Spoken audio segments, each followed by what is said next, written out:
Commissioner Jacobson and Allison has been, all other commissioners are present except for Allison, who was absent by previous arrangement.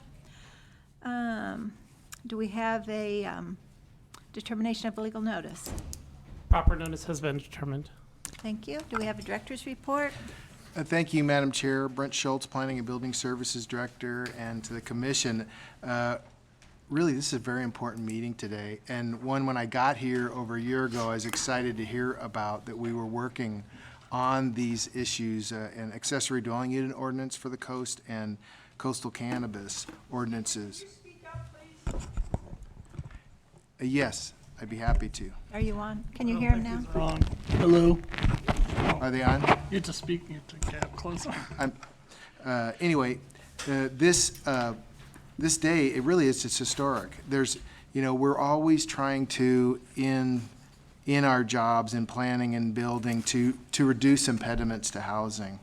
And we have much needed housing in this county, all across the state of California. And also to set forth regulations that will bring new jobs and economic opportunity to the coastal area. So really, this meeting is critically important for many current and future residents and businesses in the county, desperately needed housing, allowing for jobs, and a new, more diversified economy. I want to thank Julia Ackergrog and her staff, the consultants, Linda Roofing, Laco, Beth Burke, for all their work, as well as many other people who have given us comments about these ordinances.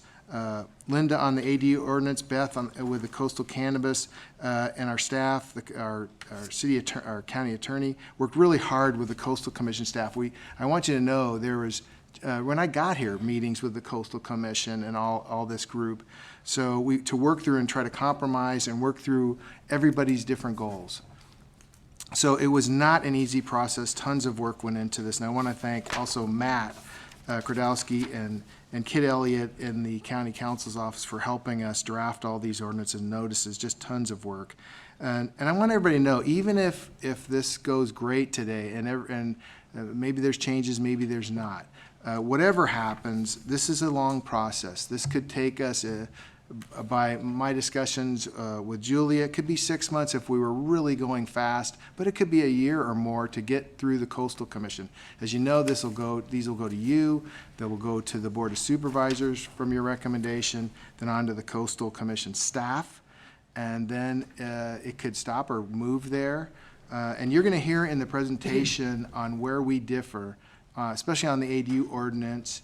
And I want to also thank Julia for working real hard to compromise and get us through a few areas. But there's some areas we don't agree with them, our friends there at the Coastal Commission, but I'm hopeful we can work through all that. So to sum up, it's, again, new housing, new jobs. We got to focus on those things. We desperately need them. And I want to point out that these projects meet our goals that were established. When I got here, one of the things we didn't have was goals and priorities. I went to the Board of Supervisors. I think I shared those with everybody. This is one of our goals, is housing and creation of jobs. So we're meeting that goal today, and I'm really pleased with what the staff has done. And I'm really excited that hopefully we can strive to work together to move the county forward in a positive direction with all this. So with that, I will turn it back to the chair. Okay. Thank you for your report, Director. Matters from the public. The Planning Commission welcomes participation in commission meetings. This item is limited to matters under the jurisdiction of the commission that are not on the posted agenda and items which have not already been considered by the commission. No action will be taken. Is there any member from the public who wishes to address the podium on an item that is not on the agenda? Thank you. Non-agenda item. Thank you. Amy Wynn with Wynn Coastal Planning and Biology. It's a pleasure to see you all, and welcome, new commissioner. I would like to take note of how few people are in the audience today. It's in direct contrast to how many people are passionate about this local coastal item, about accessory dwelling units. This room would be full of people if it were on the coast. please come back to the coast, to the road show, and have local coastal items heard on the coast to the best of your ability. Thank you so much. Thank you, Amy. Any others from the audience? Okay, we'll go on to the consent calendar, of which there is none, then our regular calendar. The first item is case MS 20180001. The applicant is Scott Brown, and requests for a subdivision of a 10.3 acre parcel into 3 acres of 2+, 2+, and 6.3 acres. It has been requested for a continuance of this item. However, if there are members of the public here, particularly since this is a coastal item, we would like to open it up to public comments if there are any. Is there anyone in the audience who wishes to address this item? Yes. Okay. Please state your name. Yes, my name is Renee Pasquinelli, and I'm representing the California Native Plant Society. And I think all of you were given this morning a letter from the CMPS attorney, and I do apologize for the late hour and having it sent out. I apologize. I think that was my delay. So just to let you know that obviously California Native Plant Society is very concerned about this very sensitive habitat type and feel that much more CEQA review is needed before you move forward. But what I would like to do also is invite any commission members on your own, however you decide to come out to the coast if you have any questions about what is the pygmy forest, what constitutes what's now called Mendocino cypress woodland. And I work closely with science professionals, Teresa Scholars, who has taught on the coast for 40 years and taught about the Mendocino cypress woodland. And we've most recently worked very closely with Department of Fish and Wildlife to classify formally this vegetation type. And so I think it's one that, you know, for years people just thought of as sort of the garbage area, but it's very unique. It has incredible wetland areas, and we would be more than happy to give a tour if anyone is interested. Thank you. Yes, Any questions from the commission? Okay, Nope. thank you. thank you. Is there anyone else from the public who wishes to address this item? Okay, we will go ahead and continue it to a future day. Oh, we need a motion to continue, and we will leave the public comments section open for our next meeting, so. If I may, through the Yes, chair, thank you. we'd like to request continuance to a date certain, which would be September 5th, 2019. Thank you. Okay. Do we have a motion for continuance? Madam Chair, this is Deputy County Counsel Matthew Kudrowski. One last just clarification. We've opened the public hearing today on this item. We haven't heard the staff presentation. We'll do that at the next meeting, and the public hearing will remain open so we can hear comments at the meeting on September 5th if that date is approved. Okay, thank you. Okay, all those in favor of a continuance of the item, please say aye. Aye. Opposed? Okay, thank you. We'll go on now to case OA 2018-0009, GP 2018-0003. Applicant is the County of Mendocino. So I think we'll have the staff report. Thank you, Chair. Julia Acker-Krog, Chief Planner. I would just like to introduce our consultant for this project. Linda Roofing from North Coast Community Planning is here, and she will be taking you through the presentation, and she has a little PowerPoint to guide us through, and we will leave lots of times for questions, discussion, as well as public comments. So, thank you.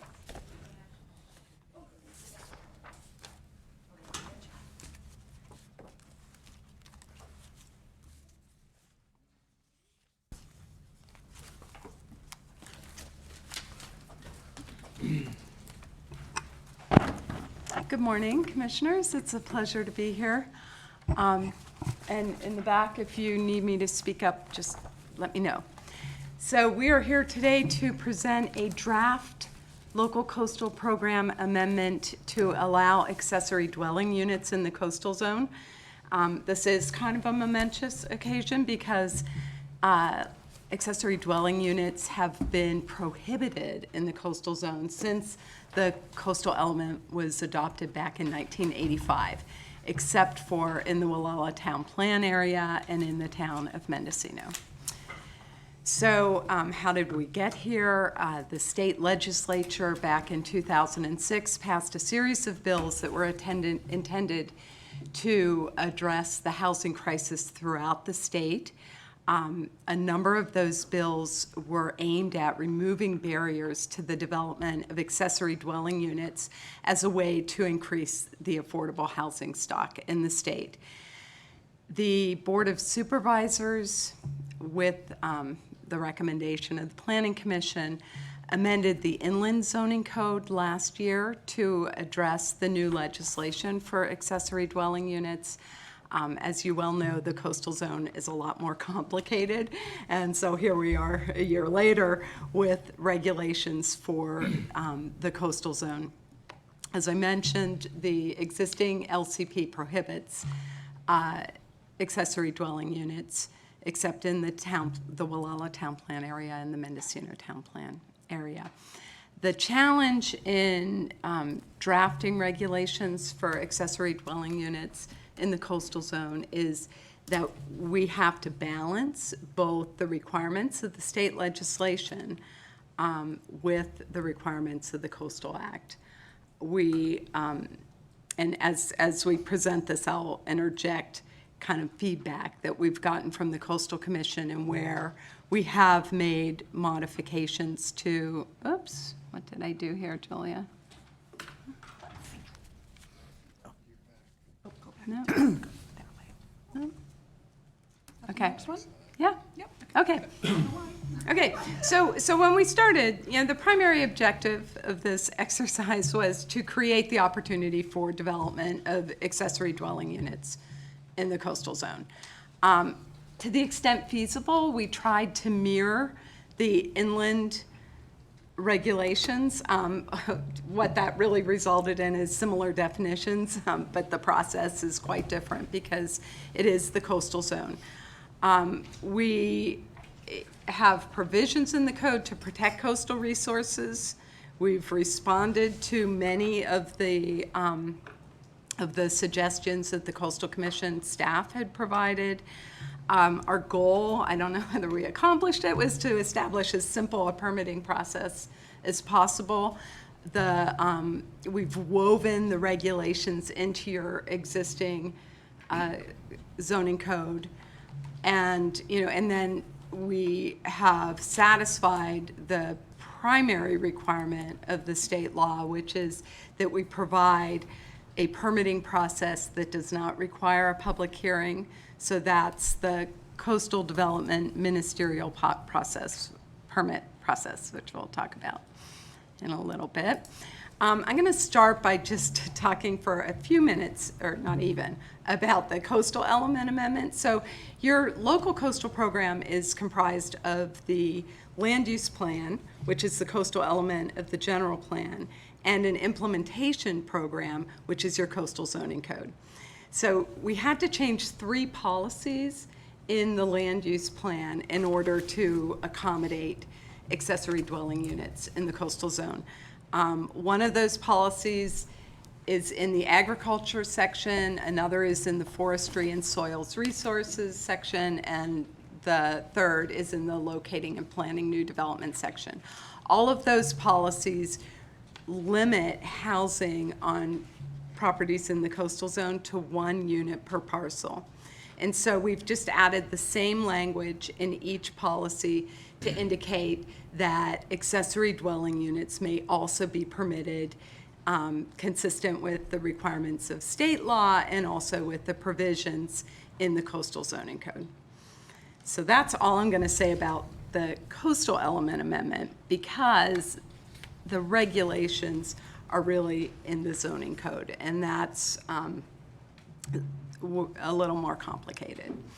So right now, the zoning code has chapter 20.458, which is it's titled Second Residential Units, and it's a chapter that just prohibits second residential units. And it states that it's the intent of the Board of Supervisors to at some point allow for, I'm going to call them accessory dwelling units, ADUs, in the coastal zone at such time as water, septic, and traffic issues can be addressed.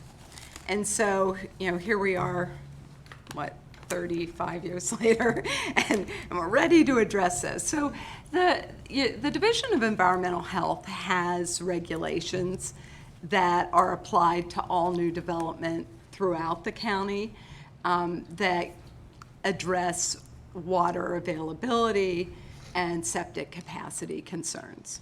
So those are addressed. The traffic issues are a little stickier. The county has done a number of traffic studies over the years looking at the Highway 1 corridor. The concern is that the Coastal Act and our LCP mandate that Highway 1 in rural areas in Mendocino County remain a 2-lane scenic roadway. So highway capacity is finite. And the concern is that at some point, traffic related to new development could exceed the capacity of the roadway. Rather than doing a traffic study right now to address highway capacity, we have proposed, and the Coastal Commission has agreed to, establish a cap on the number of ADU permits. And the reason for that is twofold. One is we want to get these regulations adopted sooner rather than later. But more importantly, state law, a Senate bill, I think it was 743, was passed a couple of years ago requiring that local agencies use a different standard for traffic analysis than we have in the past starting in January of next year. And that standard is a vehicle miles traveled standard rather than a level of service. All of our previous traffic studies have been based on the level of service analysis. The county has not yet adopted standards for the vehicle miles traveled. So we're not really in a position to do a traffic study. When we do one, it will be with the VMT thresholds. So initially we had proposed a 300 unit cap, and that was acceptable to the Coastal Commission, but we had also proposed that ADUs that are located in existing permitted accessory dwelling units be exempted from the cap. And the Coastal Commission said we couldn't do that, that does not comply with their regulatory requirements for exemptions, which specifically say that self-contained residential units cannot be exempted. So we said, okay, how about if we increase the cap by a couple hundred? So that's how we got to the 500 unit cap.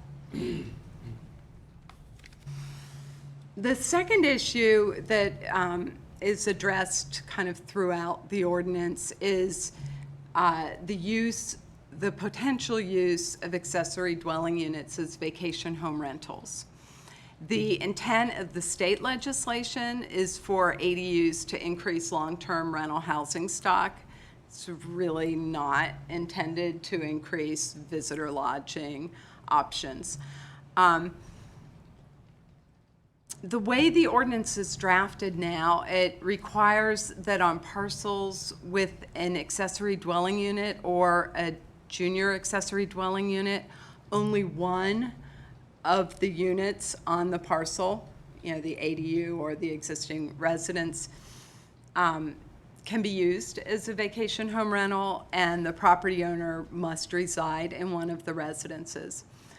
So this provision kind of how it came from discussions with the two coastal supervisors, and it was an effort to kind of balance the vacation home rental demand and at the same time ensure that ADUs are not just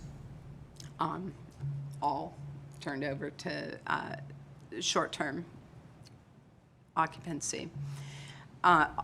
alternatives to this, and I guess I want to say, there's definitely, if the commission chooses to make changes to the ordinance, we can do so before it goes forward to the Board of Supervisors.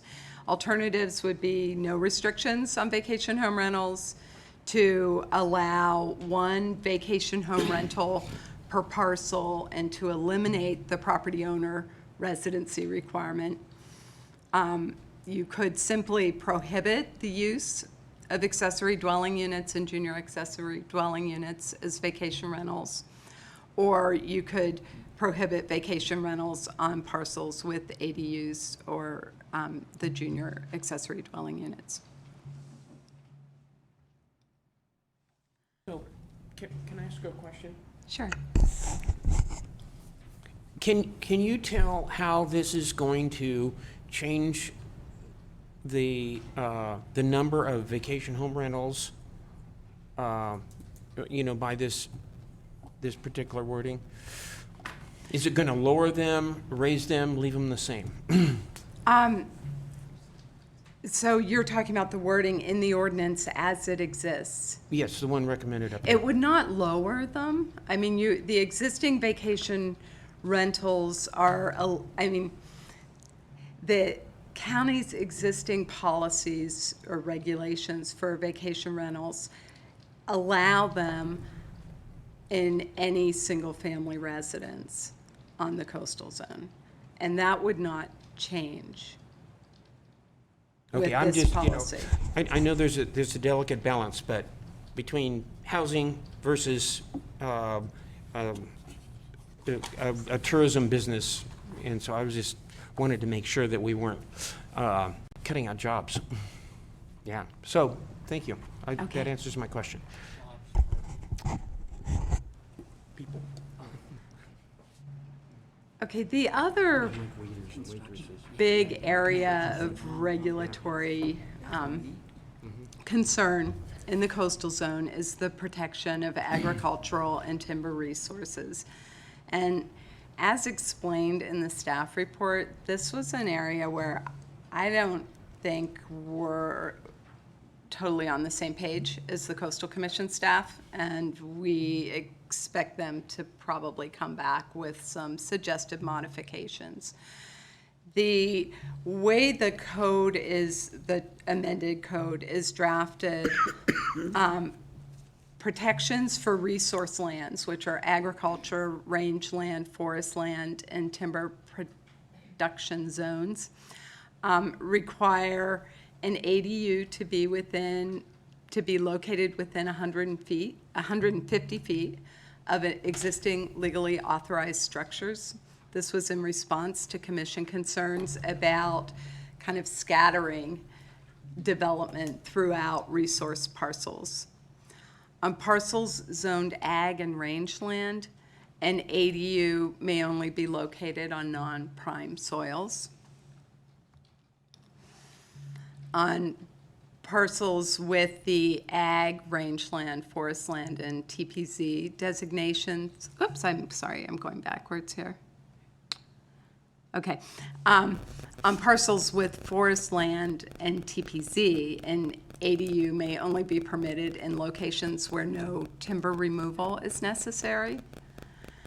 On parcels with all of the resource zonings, use of an ADU or a junior ADU as and I'm missing a word in here, vacation home rental, is prohibited. And ADUs may only be permitted on parcels within 200 feet of ag, rangeland, forest land, or TPZ lands if they are attached to an existing residence. And so some of these regulations kind of mirror other provisions in the zoning code that are existing. But this is it's pretty restrictive. We included a map as an attachment to the staff report that shows the coastal zone boundaries and the resource zoning designations. Quite a bit of the coastal zone is in these land use categories. Excuse me, Linda, do you happen to have that map. I do. I'm going to let to Julia. Yeah, I personally didn't feel it was very readable in our packet, so I don't know if you have it blown up or if there's a better, it was pretty hard to define where the boundaries The were. colors were very close together. It was very difficult to see.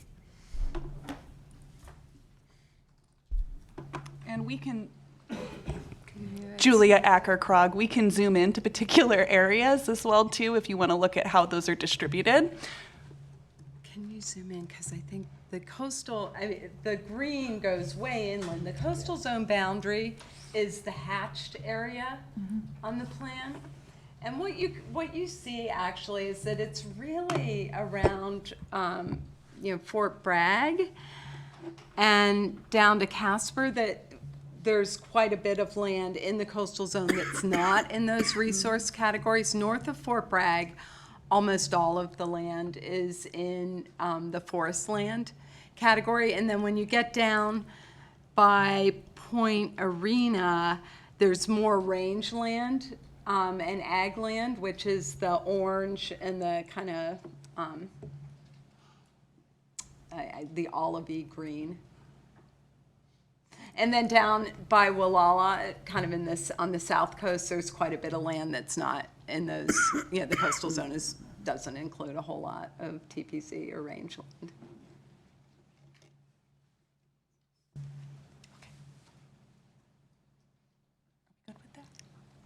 Okay, thank Are you. you okay? Okay. It is better on the big screen. It is much better on the big screen, yeah. And I had one other question, while you're on that screen that you're on now.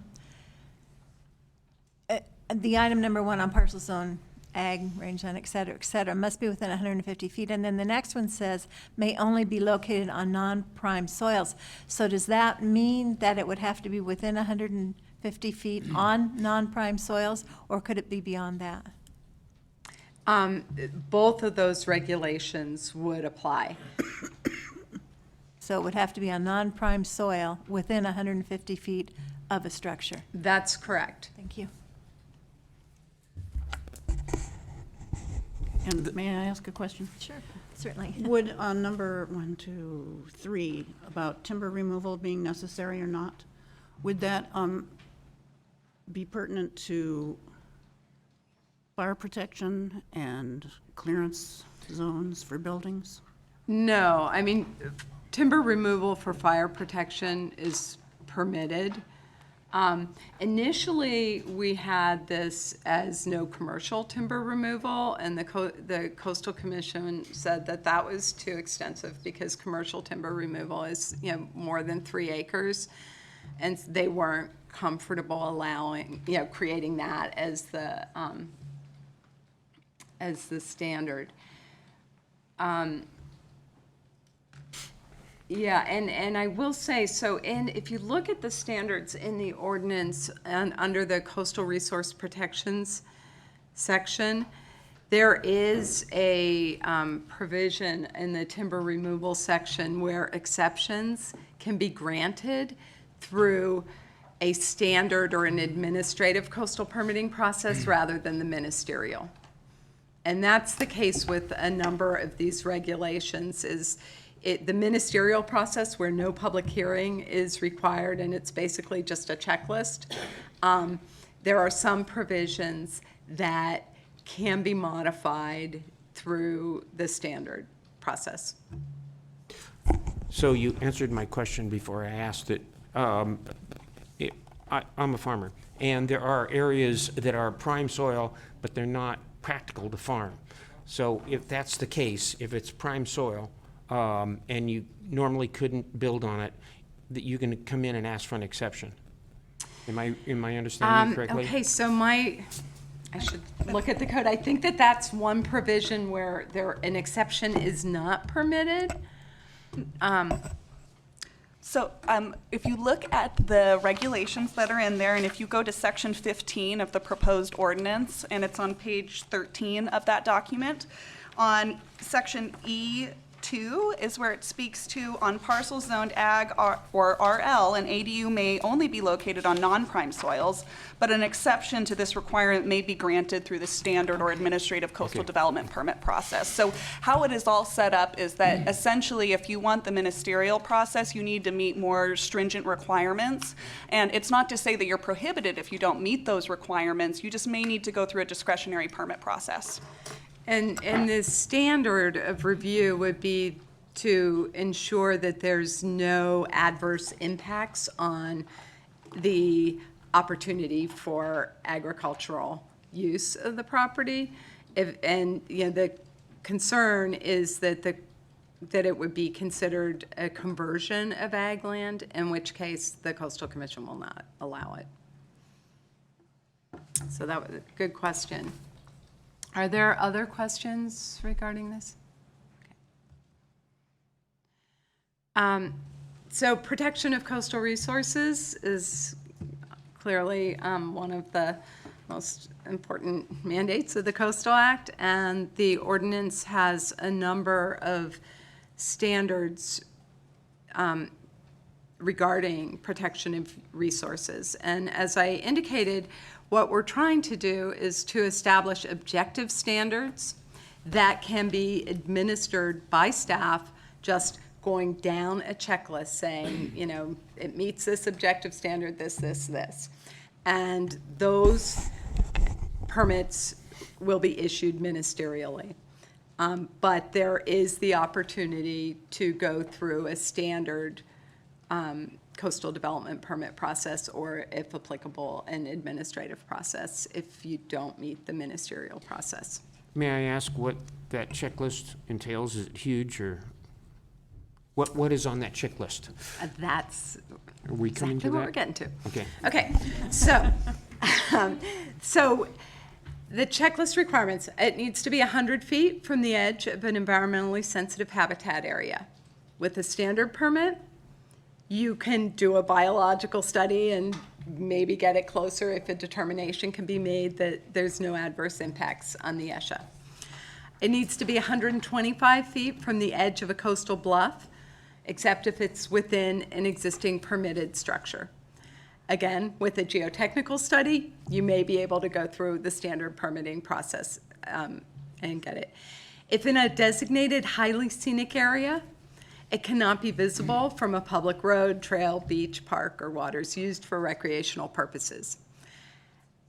If it is visible, you can go through the standard permitting process and the subjective judgment as to whether or not it impacts the highly scenic area can be applied.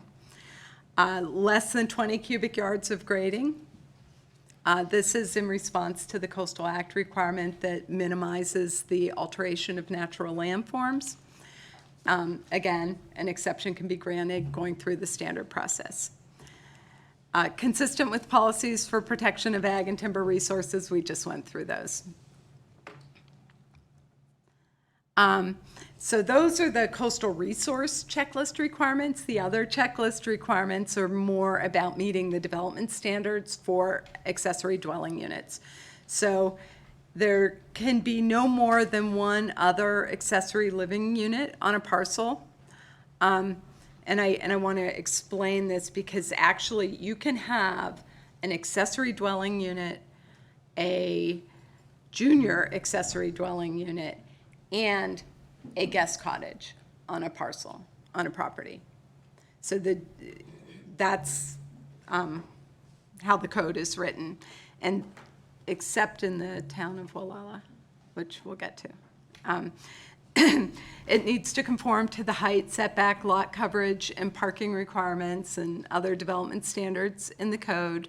The floor area limitations are the same as in your inland code, 1,200 square feet for a detached ADU, and 1,200 square feet or no more than 50% of the existing dwelling for an attached ADU. The Division of Environmental Health needs to sign off on water and septic. CAL FIRE and the local fire district need to provide preliminary clearance letters. and ADUs are prohibited in special flood hazard areas. Linda, before you go on, so the guest cottage, is it the 640 square feet or less as permitted now? Yeah, The there's no extra- changes to no guest changes to cottage that, okay. regulations.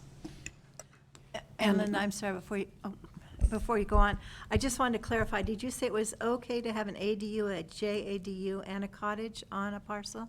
That's correct. Guest cottage. Guest cottage, yes. So a guest cottage is a unit that you don't rent out? It is not a living unit. Yeah. If I may, Julia Acker-Krog, Chief Planner, it is 640 square feet. It can have a full bathroom within it. It cannot have cooking facilities. And it specifically says it cannot be rented or let separately from the primary residence. And I had one other question, it kind of goes back a ways, but you said the property owner must reside in the primary or the ADU. How is residing determined? That's a really good question. So I would expect that enforcement would be based on just the homeowner's exemption on your taxes. I mean, that's something that the county can check pretty easily. Thank you. The floor area, the 50% of existing dwelling for attached, is that whichever is smaller? That's correct. Yeah, I thought so. I wanted to be sure. Thanks. Okay, so in the Wallala Town Plan, it currently permits accessory dwelling units and establishes regulations that are somewhat more restrictive than this. We kept the Wallala Town Plan regulations intact, but established the ministerial process and added the junior accessory dwelling unit definition so that that part of the code complies with state law. But I want to be clear that their existing regulations are more restrictive. They do not allow accessory dwelling units on parcels where there is a guest house or a detached bedroom or more than one dwelling unit. They don't allow accessory dwelling units on parcels west of Highway 1. On parcels less than a half acre in size, they require that the ADUs be attached to a primary residence or be put on top of a garage. The floor area limitations are 960 square feet for a detached accessory dwelling unit and 500 square feet for an attached. And vacation home rentals are prohibited not just in the accessory dwelling unit and JADU, but on the entire property. So we did forward this to the GMAC and did not receive comments back. I spoke to the GMAC chair and I actually sent him a separate email to distribute saying these are the differences, just so they really understood. So that's kind of that. You might clarify what GMAC stands for Oh, I'm for those sorry. in the public who Yeah, may the not know. Wallala Municipal Advisory Council. Is there a minimum size of these units? I mean, are tiny houses permitted, that kind of stuff? If I may, Julia Acker-Krog, it would really be compliance with building code requirements. So that may, like tiny homes, some of the issues there can be minimum room size dimensions and making sure you're meeting the criteria under the building code. So that would really be, if we're talking a minimum, it would be the minimum that meets the standards under the California Building Code. Thank you. The parcel size restriction in Gualala, I understand. There is no parcel size restriction in the ordinance as proposed for the That's rest correct. of the coastal zone. Is that because it is more compliant with the state regulations? The intent was really to allow accessory dwelling units as broadly as possible. So to the extent that there are restrictions applied, they're really directly in response to Coastal Act provisions. And one other question before we leave this area. Are these pretty, do these track pretty well with the two incorporated cities on the coast and whatever they are doing about those? Well, Point Arena has not adopted their ADU regulations yet. Fort Bragg, most of Fort Bragg is not in the coastal zone, so yeah, it's not an issue. yeah. And most of it doesn't have the coastal resource issues either, so I would say no. Parking requirements for accessory dwelling units in accordance with state law. No parking is required for a junior accessory dwelling unit. 1 parking space is required for an ADU, and no parking is required if located within a half a mile of a public transit stop. Linda, going back to Gualala, I did have a question in our packet on the attachment. I see where, on section 17, it says, section 20.458.020, this is on page 14, of the Mendocino County Code is hereby amended in its entirety to read as follows. And then it's all crossed out for the Gualala Town Plan second residential units. So I'm taking that to mean that that's in a separate, just the Gualala, it's only addresses Gualala in another.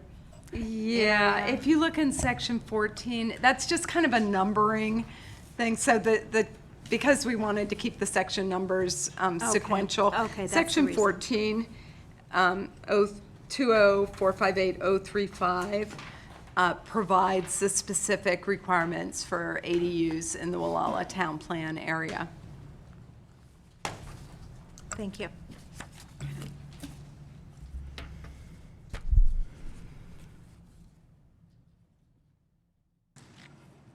So that pretty much sums up the regulatory side of the accessory dwelling unit amendments.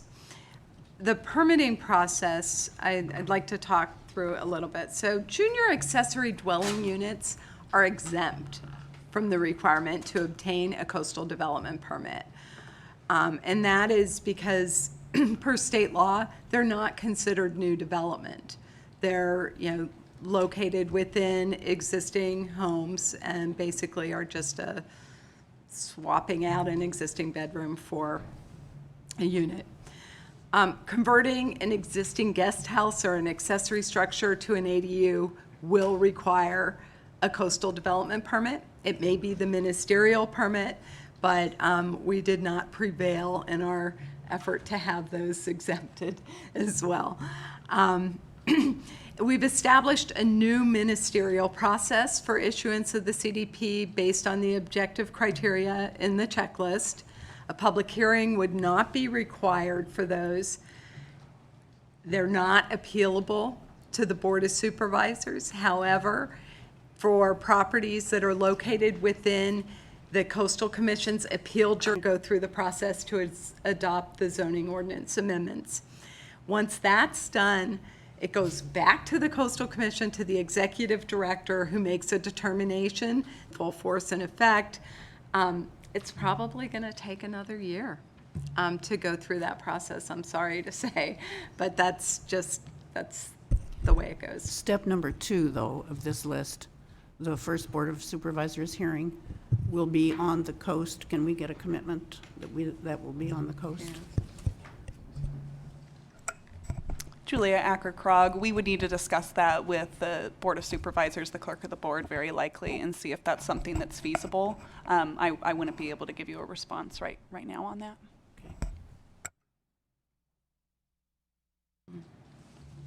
Well, that concludes my presentation. I did have a slide with a lot of pretty pictures of ADUs. Free sets of accessory dwelling unit plans that are available through the county, and those samples of those plans are available on our website. Folks can take a look at those. They are only able to be used for accessory dwelling units, not for primary residences, but just to put that sort of announcement out there, and we have done, I believe, a press release as well on that. So, and they're free of charge.